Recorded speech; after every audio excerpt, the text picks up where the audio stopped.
Coming to you from sunny California and the Great White North. Get ready. We are breaking down the obstacles on the Armchair Ninja Podcast. Hello, everyone, and welcome back to the Armchair Ninja Podcast. It is Saturday, March 3rd, 2018. My name is Rich, and joining me once again this week is Bijan. How are you making out? I'm ready. I am ready, bro. I'm primed. I'm calm, cool, collected. American Ninja Warrior, I'm ready for you. Next week, guys. Next week. Oh my God, that's so crazy. I cannot believe you're going to be doing that next week. Oh, I wish I could have made it there. I am so sorry that I didn't get to there this year. It's all good, man. If you get to Vegas, maybe I can make that happen. We'll see. I'm going to try my best. For those that aren't aware, have been listening recently, Bijan is accepted, qualified, whatever the term for it is, has been chosen, among the chosen, to go on ANW10 this season. I got the call, guys. So it's happening, and yeah, I've been training like crazy these past 3 weeks that I had to train, but I made it a point to be careful. You know, I'm not going to get any extreme gross in fitness at this point. Luckily, I just came off of 2 Spartan race competitions, so I'm in fairly decent shape.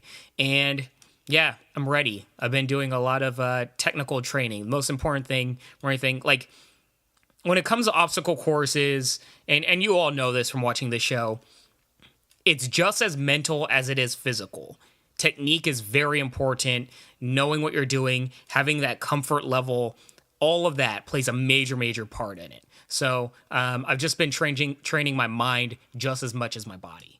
Cool. It sounds like you're ready. I'm really excited to see how you do. For everyone else that's tuning in, wondering what we're going to talk about this week, a little show called Ninja vs. Ninja has premiered. Oh boy. So excited this is back. I love this show. I swear this is the format for this to become a sport. It is the most exciting thing to watch ever. Man, like they got it right, bro. And we are talking about this for years at this point, where Team Ninja Warrior is so incredibly fun. It was so fun, but the format was flawed. And if they could just find a way to get that format down to a T, this show would be perfect. And none of us made this suggestion, but wow, did they get it right. This is the winning formula. I absolutely love the format of Ninja versus Ninja. There's a whole lot of differences. Like, I fully understand why they changed the name, because this feels like a completely new show. But I have to say, man, I do not have many complaints. I don't have any complaints. I can't think of one. Like, yeah, we talked about different scoring systems. We had people send in their suggestions. No one suggested this, and the producers got it right. This is perfect. I can't think of anything wrong with this format at all. Mm-hmm. Yeah, no complaints here. Everybody be prepared. There are some musical choices on this show where I will be making fun of it eventually. but I can't say it's a detriment and everything. I get it. It's kind of, I don't know, Rich, what would you describe this as? It's kind of got like a wrestling flair to it, like out next comes. Exactly what it is. Blah, blah, blah, and all these weird different things to it. But it adds to the fun veneer of the show. I'm really enjoying it. It's almost like they're embracing the goofiness. A little bit, yeah. Like it feels like that over the, like, you almost want them to come like jabbing and coming down the aisle with like big robes on and stuff, like a whole entourage behind them. Yeah, it's very cool. I don't know. It was a little cheesy at first. I literally laughed out loud when I first saw it, but I got into it. It's kind of cool. Yeah, it's almost like a culture shock immediately, because you're like, whoa, what's going on here? There's so much new happening. But I don't know. I really liked it. This is a thing, though. I'm really curious to see what people are going to feel about it, because are there going to be like too many diehards being like, this isn't Team Ninja Warrior, blah, blah, blah, or are people really going to embrace the goofy side of it? I really feel like it is going to be embraced, because ultimately the whole sport of American Ninja Warrior is very family oriented. And I feel like this goes even more in that way, which sounds weird, right? Because it kind of is more competition based, but I don't know. I think they got a lot of things right in embracing the production value of it. And I also, one thing that everybody knows I usually have a big problem with are the vignettes. I gotta say, A+. Just the right amount of introductions for every ninja. I loved that. Yeah, they got a perfect balance of everything we needed. I just realized we didn't really talk about what the change in format was. So go through it. So for the scoring, for those that haven't seen it yet, the scoring has changed. So now there is no 2-point run. Thank God. We are now looking at the first team to get 3 wins moves on, and everyone runs solo first. So if you clean sweep the team, if you win every race, you're done. You beat that team, and they're gone. They're out. I mean, if there's anything to criticize, and it's only a mild criticism, is that it's pretty harsh, man. You lose one round, you are done. It is single elimination. That's it.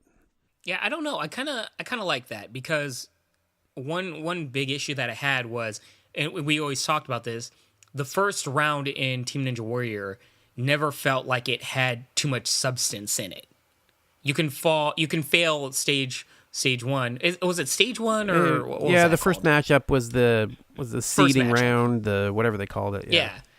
But it never felt like it had too much substance. And now every single match throughout the entire episode really, really has stakes with it. So just the overall flow of the entire show is that much more pronounced. And at the end of the day, honestly, if you lose, you lose. It's all good to me. So you don't get like all the dream matchups, but in response to that, you get that much more of a stakes-heavy show. Yeah, every single run is critical to not only, guaranteeing you don't get eliminated right off the bat, but also how many relays you have to run. So after the 3 runs, let's say it's not a clean sweep, which in most cases it won't be, I would imagine. We'll have a split of 1 run to 2 of some kind. The team that only won 1 matchup has to win 2 relays. So they then run relays. They run a shortened version of the course up to the warped wall, which we've never seen relays that short before. Everybody does 2 obstacles, which kind of works. And I like it because pretty much no matter what, there is no way for one person to carry a team. It takes an entire team to move forward at this point, and I think it's fantastic. This is a major, major thing. And the fact that now it's completely predicated, like everybody has to pull their own weight. If there is a weak link, it is going to be detrimental to the team. And one like strong, you can't have a team where there's just somebody that's decent, because nobody sucks on Ninja versus Ninja, right? But you can't have somebody that's just decent and then somebody that's phenomenal, and that phenomenal person just gets their entire team over to the finals. And we saw that quite often in Team Ninja Warrior. No longer is that a case, because honestly, I mean, the relay is the deciding factor. And I don't know, I'm floored that they figured this out, and I think it makes for a much funner show. So let's get into the matchups we had this first round. We had a really good episode. Well, what about the course itself, man? The course itself, I liked it. It was a similar vibe to the original. I'm not going to run through all the obstacles. They were pretty standard obstacles for the most part. We had rope swings and ring tosses. Well, they're all speed transition obstacles, very similar to like Wolfpack Ninja Tour, things where it's a fast-paced, course. Yeah. But they do have obstacles where there is room for somebody to get ahead. And I felt like there was a little bit more of those types of obstacles on the show as compared to last season, where it was just really that, I believe it was called Ring of Fire, Rich. Correct me if I'm wrong. That one really made the big difference. And then there was like one other thing. This one I felt like was way more even, and there was much more room for not only like competitors like bashing into each other and competing against each other, but also going fast through the course. And I don't know, I think they got it right. Still, I want to see And I don't know yet, but I want to see future episodes them switching up some more obstacles. I really like it when they change things up. See, I don't know. I usually do look forward to the changes in the obstacles, but at the same time, I think I would be good with this one being the standard. I think a standard course that's this good could work. It's good, but like they need to change something up. I still feel like they're going to change the penultimate obstacle. Yeah, it very well could be. So what did you think before we, in the back half of the course, which we get into towards the end of the episode, they had that zigzag climb. Dude, that was pretty dope. Like visually, that was really cool looking. Kind of had shades of Ultimate Beastmaster, and like it's weird to say, but like you usually don't see an obstacle like a person going that high with like lit up beams, and then you hitting upward like a buzzer up top. And it's a weird thing to say, but just covering Ultimate Beastmaster recently, it had shades of that. A little bit, maybe. A little bit. But no, I liked it. I thought it was a great obstacle. I don't remember the last time I've looked at an episode of any show and just was like, I have nothing to nitpick. I just like everything about this. I couldn't find a single flaw with it. It was good stuff. Good stuff. And we'll get into it later, but let's just say Meagan Martin made my day. Yeah, we're not going to go through run by run this time around. We'll pick some of our favorite moments with each of the matchups and kind of try to summarize a little more than we have in the past because we don't need to run every single run. First matchup, we had the Beasts from the East versus the #Ninjas, which, I don't know, once I saw it in play, it didn't bother me as much. I guess the hashtag kind of works. Yeah, I wouldn't say it works, but it's not annoying in the slightest. I was really worried going into this episode that everybody was going to play up hashtag this, hashtag that, all this stuff, but it really didn't play that part. I think they were aware, or I guess they played it very smart with the name. Yeah. And I really like the fact that they focus on the individuals rather than the name of a team or just the team itself. They really, like, when Nicholas Coolridge is up, they really go down into like what Nicholas Coolridge is about, and same for every other person. And dude, they actually showed Nicholas Coolridge and gave him time. What is going on? Well, that's for that. That's a win in itself. That's the beauty of this show is they have to, like, they can't, it's really hard for them to fast forward him for once, right? They really got to give him his time to shine. And don't dare them. They'll find a way. Yeah. Adam Lowe, right? Adam Lowe's. Andrew Lowe's. Andrew Lowe's. See, I can't even say it right. Andrew Lowe's. We'll see, because I think they'll find a way. So just to list off the team members, we should probably do that at least. On Beasts from the East, we had James McGrath, Erica Cook, and Dave Cavanagh. Man, what a strong team. Yeah, and the #Ninjas was Nicholas Coolridge, Larissa Cottle, and Jesse LaFlair. See, this is a cool thing. There's no weak teams. Like, yeah. Oh my God, those matchups, man. So this is going to be fun. This is really going to be some fun stuff this season. Yeah, so Erica actually really jacked up her knee. We knew she had injured herself last season. I didn't realize how bad it had been until they showed. Yeah. Like, she really, really messed it up from running Team Ninja Warrior. That's a really, really bad injury that she got. And I heard it was bad, but I didn't realize to the extent of what they showed. All the props in the world to Erica Cook. Not only, like, did she injure herself, but, like, she rehabbed it for a full year. She's still in the knee brace, and she's running on this course, giving it her all.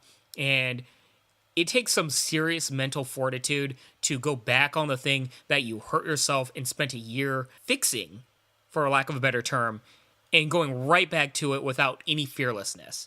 I mean, what a strong, strong woman. Yeah, we've known she's been amazing for a while, but it's crazy how they can push through those injuries and come back stronger. If you've been listening to the Ninja Babe podcast, and if you haven't, you should. It's really good. You can hear how Jessie Graff actually recovered from her injury and came back even stronger a couple seasons ago. So very cool stuff. I have to say, with this matchup, I loved seeing Nicholas shining through the whole thing. He's one of my favorites. James McGrath is also one of our favorites.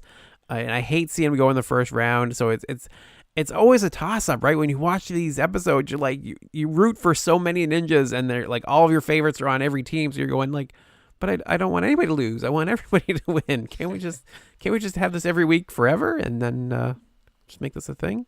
Dude, for real. Not just that. I mean, I don't know. I kind of was like, interesting, because James McGrath really played up the fact that he's never lost a matchup. Yeah, they did definitely. And I feel like whenever you say that, you're just opening yourself up, right? but still, since they were the very first run of the episode, I couldn't even focus on James McGrath losing or anything, because I was just like in awe of the music going on in their entrance. What music was this, dude? Like, they have the most, like, I don't know, like, just garage band, like, rock music playing with them being introduced. But it somewhat works. I don't know. I really hope they just, every single person or every team has their own set of, like, ridiculous type of music for entrances, you know? And I'll just love it. I'll eat it up every single time. What do you think is the most cheesy one they could pick? Who would be the one to get the cheesiest, most over the top music? Well, I don't think they have lyrics or anything, but I really want to see Lance Pekas come out, because you have to imagine they're going to have some ridiculous, like, country music twang stuff going on. I can hear it. I think the Three Wishes, Nicholas Coolridge Thomas Stilling's team has got to come out with like the craziest, most genie sounding. Yeah. And with the smoke effects they have, maybe he's gonna like find a way to like float out, like sitting cross-legged. Just go all the way with it, guys. Just go all the way. Yeah, forget the boxing metaphor. Let's go full WWE. Let's get it done. Oh man, I'll talk about it later. But Ronin, they had some dope music. So yeah, in the first matchup, we get to see the full gambit. We get to see them all do their individuals. They had a relay, and the hashtag ninjas came out on top. And then we moved on to Ronin versus the West Coast Warriors. Team Ronin being Flip Rodriguez, Meagan Martin, and JJ Woods, for which is one of the most overpowered teams possibly put together. And West Coast Warriors is Alan Connealy, Lindsay Eskildsen, and JB Douglas. So did you give West Coast Warriors much of a chance? Not even a little. No, I really didn't see that going very well for them. I feel bad, man, but I was like, all right, here we go. Time for the first, I forget the term, but when like they shut out, the first shutout of the season. Yeah, I didn't see a shutout coming. I saw it being possible, of course, but I don't know. I've been surprised so many times with Team Ninja Warrior. I don't discount anyone. We had surprises. I mean, even in that last matchup that we just talked about, Dave Cavanagh took down Jesse LaFlair. Like there's matchups where you think it's a given and it is not. Very true, man. Very true. I gotta say, something that really impressed me though, JJ Woods, man. Whew. That dude came like a speeding bullet out there. Dude was doing like strong sprints, and he was doing like one-armed laches from, I think, the furthest back we've seen from the rings at this point. I mean, dude was on a mission, and I don't know. Keep an eye out for JJ Woods, guys. I think he is really going to be the key to that team. Impressive for a boxer. Don't get me started on that. JJ Woods, I'm sure, has had some experience boxing, but you can talk about his years of parkour, his years, almost decade at this point of American Ninja Warrior. Like, dude's done some other stuff. Well, they set it up. It's funny, like JB Douglas, the parkour athlete, versus JJ Woods, the boxer. Ooh, let's see how this goes. Yeah. All right. You're not fooling anybody at ANW. We know what's going on. These matchups, they didn't go well. They didn't go well for the West Coast Warriors. It was a clean sweep.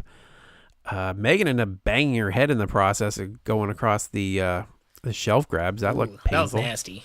I don't know if it was a sound effect, because I feel like it was an added sound effect. Yeah. I don't know if that was the natural one, because it was like a little way too loud. I was like, how are you even like conscious if it was the actual sound effect? But like it did its purpose because just hearing it with the visual, it made it look really brutal. I'm glad she's okay. And I was really worried at that point that she had a concussion, but it didn't look like that at all. It might have just been like a little fluke thing. But I'm really happy that she's okay, because the one thing I absolutely hate seeing, and it's particular from Teen Ninja Warrior and Ninja vs. Ninja, it's going to be hard not saying one or the other, guys, is the injuries rate is a little bit higher on this show just because of the nature behind it, of course. And I never like seeing anybody hurt themselves. It's just not pleasant. Yeah, Meagan kept her perfect record, managed to take down Lindsay, and yeah, I mean, everybody won their races. It was really good. But just think about this, bro. Like, she hit her head in a transition, still completed the lache, and caught herself, and completed the obstacle. That is insane. Like, how many, like, out of 100, I feel like 90-something% of people would just drop at that point. Meagan Martin is a machine. Like, she is just next level. She doesn't take the course and not hit the buzzer on Team Ninja Warrior or Ninja vs. Ninja. She gets out there, she has to hit the buzzer. That's just basically it. Yep. And then do a cartwheel, too, because why not? Because why not? Yeah. I feel bad. I love watching Alan run. That guy is huge and moves like he's half the size he is. So cool to watch. Yeah. I don't know how he does it. Dude is a speed demon for his size, and I love it. But you gotta love Flip, too. Flip's work with Pave, they said, that he's doing now. That's awesome that he's able to kind of turn that negative into a positive. And I don't know. Sometimes they go overboard on these shows, but with Flip, I don't feel like they ever could, right? Like, the guy wears his heart on his sleeve. He's just amazing. Yeah, and they never... I feel like earlier seasons of A&W, there were some moments where tragedy happened and they went a little too far in, talking about it. I feel like they've given Flip Rodriguez's story enough respect. They talk about it, they show it, but it never feels overboard, for lack of a better term. And I hope you guys know what I mean by that, Yeah. And I don't know. I really think they're doing really good stuff when it comes to Flip Rodriguez. And I really am glad that Flip Rodriguez, who's somebody that's so kind and so charitable in the ninja community, and also one of the most popular ninjas in general, I mean, I'm really glad that he's decided to have a voice. Yeah, all the respect, not only on the show, but as a human being, so much respect. And his team, Team Ronin, moved on to the final versus the Hashtag Ninjas, which is more or less, I think, what we expected, right? Yeah, but some strong teams. I mean, man, it really could have been anybody's game. Like, yeah, I chose Team Ronin. Actually, we both chose Team Ronin in part of our fantasy leagues. But it's very easy for us to be like, yeah, but Hashtag Ninjas can easily be like... Yeah. Man, Nicholas Coolridge is no joke. Like, the other people on that team could have easily taken this. But one thing that I'll say is, this is where a situation where the new format actually came into play and actually showed how good it is. Because Nicholas Coolridge couldn't just, like, win all the runs for his team or anything like that. The relay played a major, major part in this whole thing. And... I don't know. I think the format and relying on the relay where all members of the team have to show up is very pivotal to the success and the enjoyment of this show. And I don't want to knock too many, like, you all know what happened at this point, but, like, I think the women's portion of the relays really made a difference.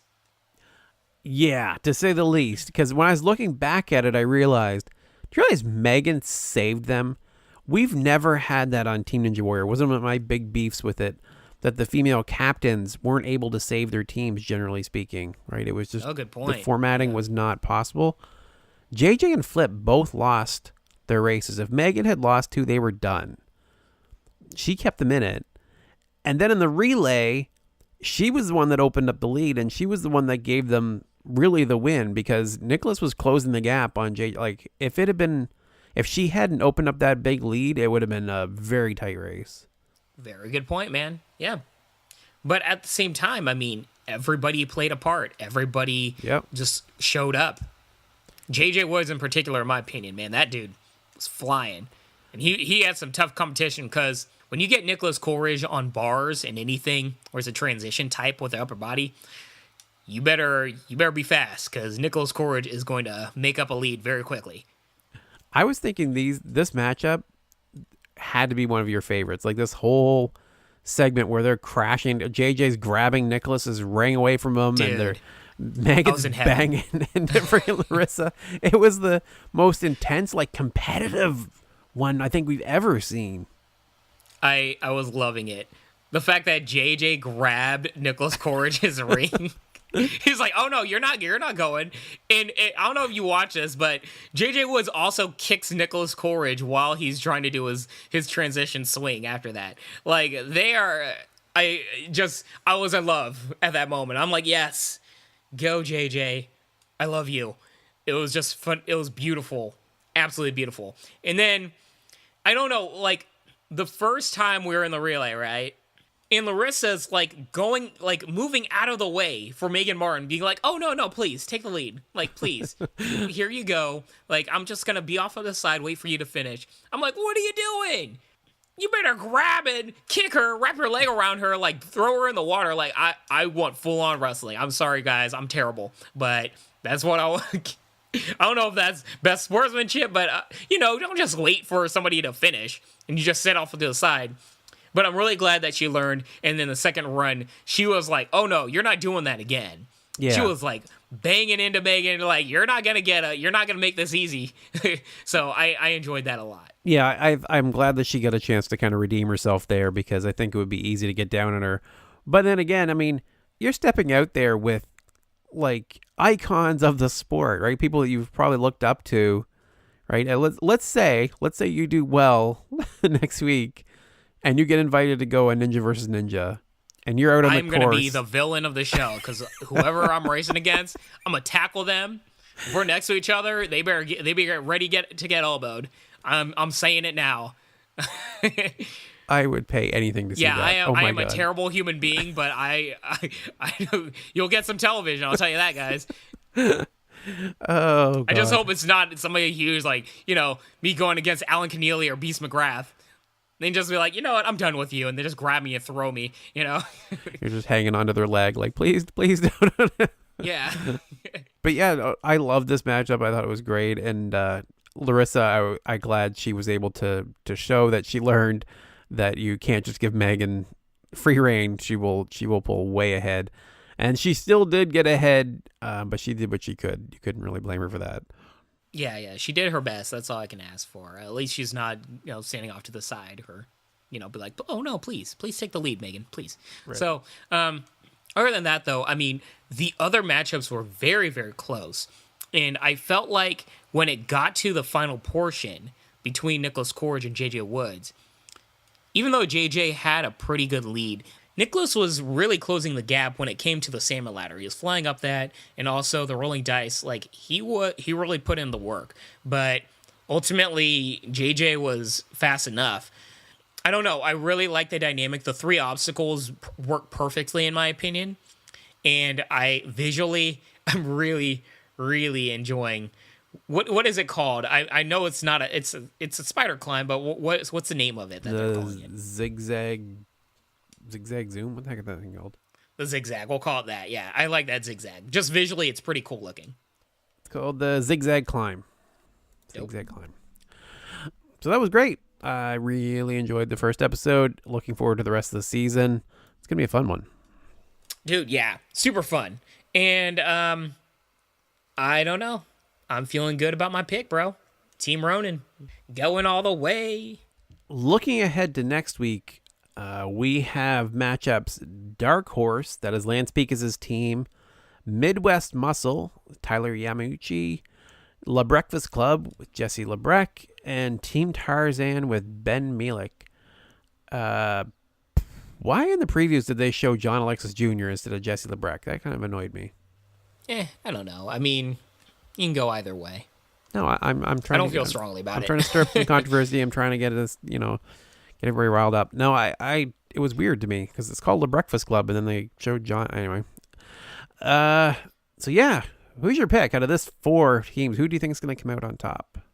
I mean, it's interesting. I really expect Midwest Muscle and the Breakfast Club to make it to the final relay, or the final round. I mean, both teams are very, very strong because the fact is, Midwest Muscle has Kirsty Pratt, but the Breakfast Club has Jessie LeBrec. So I really hope we get to see that matchup between those two. Out of anybody in this entire episode, I really want to see those two match up against each other because we all know Jessie LeBrec and how powerful she is, but I feel like people are sleeping on Kirsty Pratt and just how capable of and a phenomenal athlete she is. I think overall, though, oh man, it's tough. It's tough. I'm going to give it to the Breakfast Club, but I remember last year, John Alexis Jr. did have some trouble. So it can really be a toss-up between those two. I mean, how do you feel between them? I'm trying to think now because I was thinking the Breakfast Club, and then I remembered the troubles, but then was that just because of the Ring of Fire and stuff, his big frame being kind of a problem? I don't know. Let's think. And Tyler, is on the shorter side. Is there anything that's going to be a disadvantage to him there? I don't think so. I see Tyler killing the final portion of that relay. If he makes it to the final portion of the relay, Tyler Yamauchi, I don't see anybody beating him at that. But John Alexis is going to actually destroy those rings. Yeah, the rings and the warped wall, man. Yeah. So it's interesting, right? Because everybody has their strengths. I don't know. It could be a toss-up, but everybody keep an eye out for that because if it goes the way that we're expecting, where it's between Midwest Muscle and the Breakfast Club, I think that's going to be a very, very close matchup, and I think it can make for some very good television. Yeah, I'm going to pick Midwest Muscle just because Tyler was such a great guy. Kirsty, we've been a huge fan of for years, and Ethan is one of my new favorites. So I'm just going to pick some just pure favoritism. No, I mean, sure. Honestly, more we were talking about, I was kind of leaning more towards Midwest Muscle. But I'm going to stick with the Breakfast Club to keep it fun, We'll see, man. Strong teams. Yeah, and it's a any given Sunday kind of thing anyway, because I'm looking here. Carson Voiles is one of the most least appreciated ninjas out there. That guy is crazy fast. Lance we've seen go super fast lately too. And Tammy McClure is no one to sleep on, so we'll see. Mm-hmm. In other ninja news, we wrapped up the National Ninja League this week. Congratulations to the winners. It was actually really cool. They have hours and hours of footage. If you want to watch 227 competitors take on the National Ninja League finals, you can see it all, man. That is intense. I can't believe that's all out there. That's awesome. I mean, they're learning. They're amping up the production values every year, and they're learning. They know that everybody can't make it out to National Ninja League. They got the footage. They actually have hosts, and it makes for a very enjoyable watch, I must say. Yeah, I will fully admit, I even said on Twitter, I didn't watch the whole thing, but hopping in and out throughout the stage 1, hopping into stage 2, and then I watched all of stage 3, and it's great. Like the production value is top notch. The commentary was fantastic.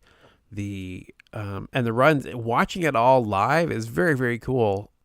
It's you don't have to second guess anything, right? You're just seeing it's the sport in its purest form. It's really cool to watch. Yeah. And you see just how much this show or this sport is such a worldwide entity because it's National Ninja League. It's, it's a national competition, but there was international interest, worldwide interest on Twitter, and a lot of people talking about it, wanting to see it, and speaking about the finals. And it's really encouraging to see so much, conversation going on. And yeah, I don't know. It was fun stuff. Definitely check it out. I don't want to spoil it for everybody, but it was good. Don't want to spoil it. We're gonna spell it. We're gonna tell the results right now. So if you don't want to be spoiled, I knew you were gonna say that. You might want to skip ahead a couple minutes here. There were 5 ninjas that made it to stage 3 after a ridiculous number that had moved on. It looked like they're going to have some finishers this year, but we didn't actually get any finishers. So running up For stage 3, in 5th place, we had Ethan Swanson. In 4th place, a guy that came out of nowhere, and they were scrambling to try to find what to say about him on the commentary, is Johnny Wilder, this 18-year-old who was amazing. I guarantee you we're going to know about him this year. I mean, is it 19 for A&W? Now I'm confused. I thought it was 19, but maybe it was 18. It's 19, right? I think it's 19. I think in a year when Johnny Wilder's like going to be eligible for A&W, I think he's going to definitely open some eyes. Dude was really, really talented. Very fun too. Very personable. Yeah. So to be clear, he got 4th place. He made it to stage 3, and really he could have went further. He ended up messing up, unfortunately, by grabbing hold of one of the supports. A part of the obstacle he wasn't supposed to. Oh, yeah. It sucks seeing that. Yeah. And he didn't fully support himself on it. He didn't really. It should have been fine for him to continue on, really, but just staying within the rules that he had to stop there. It sucked. Yeah. I mean, everybody goes back and forth. It's one of those things of contention. It's fair. Rules are rules, and I don't know. It's one of those things where it's so subjective. Did he support himself? Did he not? Blah blah blah. Yeah, the people commenting it wasn't. There's no grand conspiracy here. They didn't care that he was an unknown. There was people saying that it was because he was an unknown. They didn't want an unknown to win. Like, are you kidding me? Nah. They would have loved that. If they could have had an 18-year-old beat out Drew Drechsel, they would have ate that up. Are you kidding me? Yeah, no conspiracy, guys. Yeah, not in the least. Jamie Ron got 3rd place. Dude, Jamie's really I don't know. He's been so progressively better every year, but now he's at the point where he's really standing up there with the highest of ninjas. Because I don't know. It sounds almost disrespectful to say it, but for years Jamie Ron was at the upper echelon, but not the very, very, very top. But now it feels like he's right in the conversation at the very top of the sport with Joe Moravsky, Drew Drechsel, and, all those names. And I don't know, Jamie Ron, man, keep an eye out for him in A&W because the dude is on a mission. Yeah, he's been taking it very seriously for the past few years. And like you said, he just gets stronger and stronger, and it's just amazing to see the progression. Definitely won't be anyone questioning. If he made it to stage 3, no one's going to be that surprised. In 2nd place, we had Jake Murray. Telling you, man, dude is killing it this year. Yeah, you called it. Jake Murray, man. Ugh. And we got to talk about Jake Murray before you say we'll give Jake some time here. Dude, he fell last year, and ever since then, he has dominated in National Ninja League. Every single competition he was in, he was absolutely killing it. I'll never forget the video where he was in a competition at National Ninja League. He injured his back, and he was literally screaming in pain, but continuing to move forward. The dude has so much heart, so much drive, and I don't know. I think he is going to really make waves. What I found so interesting about Jake is that we've always considered him to be a parkour guy because he's so fast and he's got that tall, lean body of a parkour athlete. But he's a rock climber.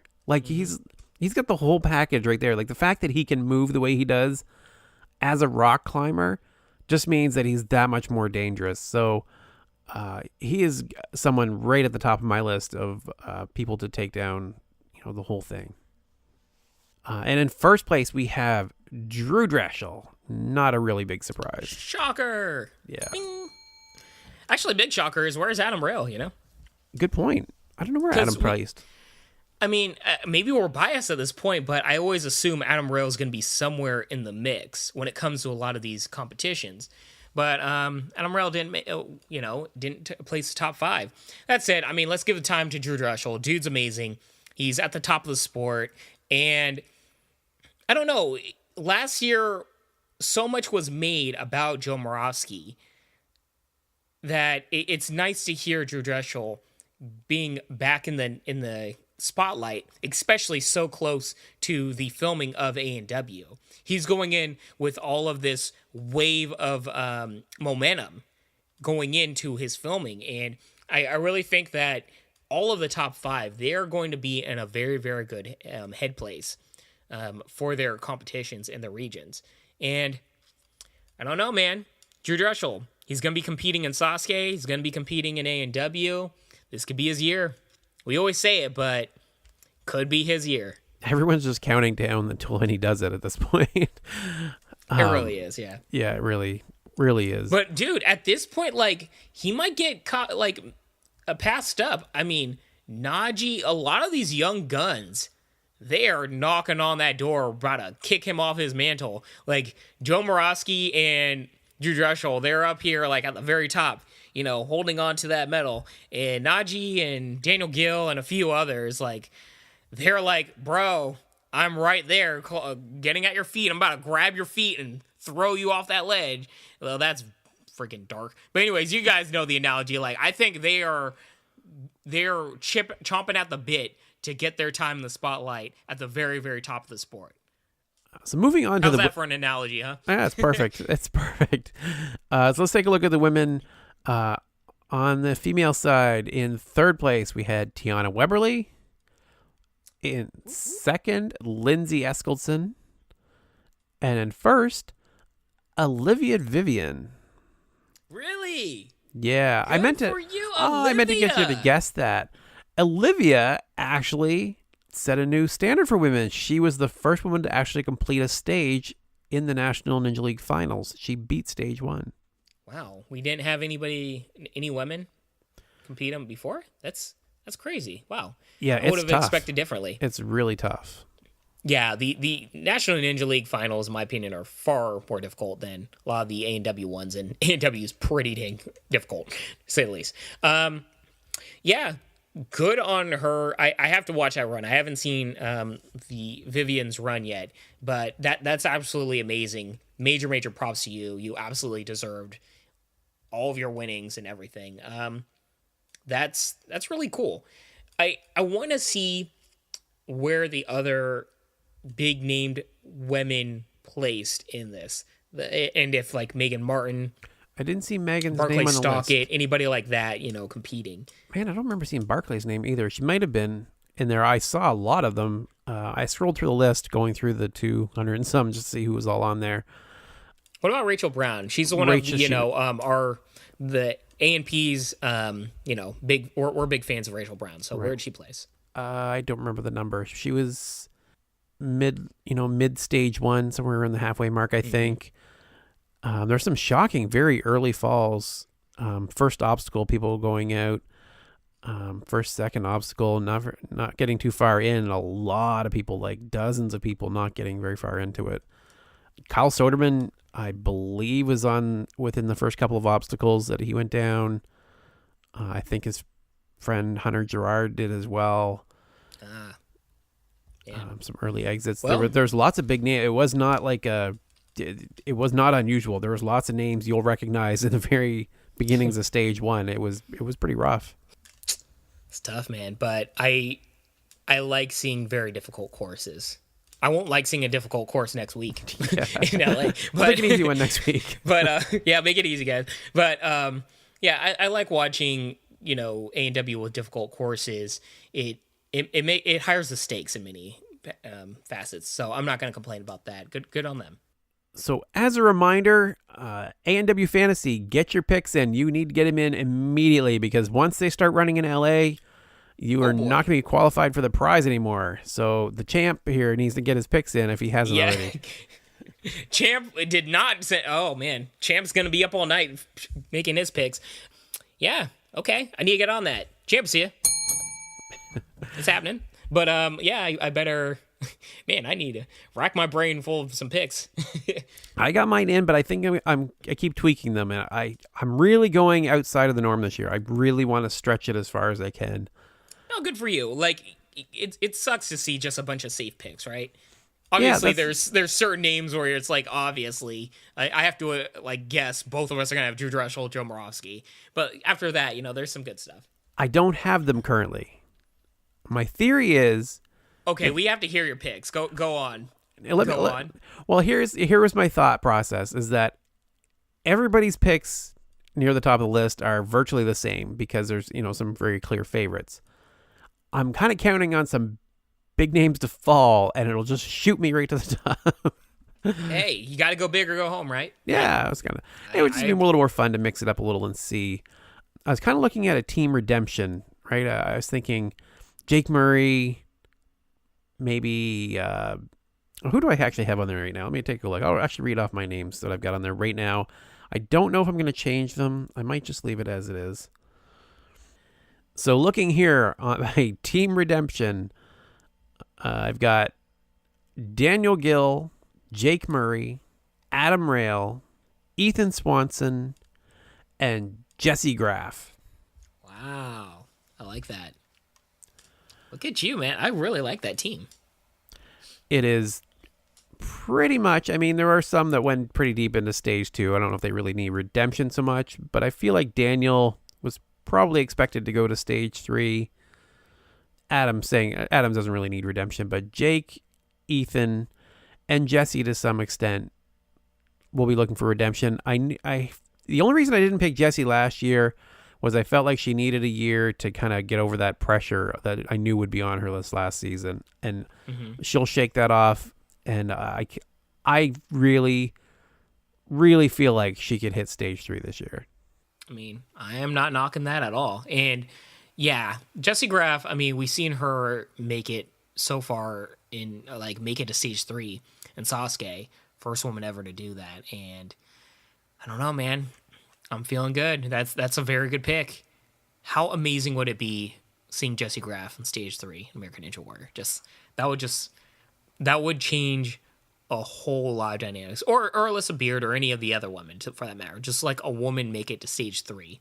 That would be absolutely huge. And I very much think it can very much be done this year. So keep an eye out for that.